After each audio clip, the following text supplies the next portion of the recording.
বছর 8 দিন 10 মাস পর 10 মাস 8 দিন পর আসছেন তাসলিমা নাসরিন, এবং তাকে চাপ দেওয়া হলো বামেদের পক্ষ থেকে নানান কটূক্তি, এবং তিনি বাধ্য হলেন বলতে যে বিজেপি আমাকে আনছে না, একটা সেকুলার সংগঠন আমাকে আনছে।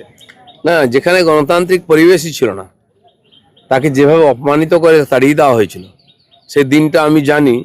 হঠাৎ দুপুরবেলা স্কুল থেকে বাচ্চারা ফিরছে, বাবা মা রাস্তায় বেরিয়েছেন, বাচ্চাদের নিয়ে বাড়ি ফিরছেন, হঠাৎ আগুন জ্বলতে আরম্ভ করলো, রাস্তায় বোম পড়তে আরম্ভ করলো, চারিদিকে আগুন দাউ দাউ করে, গাড়ি ঘোড়া বন্ধ হয়ে গেল, হাহাকার। কি ভয়ে ভয়ে মানুষ গেছে, রাত অবধি বাড়ি পৌঁছতে পারেনি। কারা করেছিল? সিপিএম কিচ্ছু করেনি, সেনা নামিয়েছিল, পুলিশকে তুলে নিয়েছিল, বুদ্ধবাবুর আমলে হয়েছিল, আমরা দেখেছি, ওগুলো ভুলিনি। এই ধরনের একটা গত 2-3 বছর বাংলাদেশে যা চলেছে তার চেয়েও খারাপ অবস্থা ছিল এখানে। টিএমসিও ঠিক সেই রাস্তায় হেঁটেছে।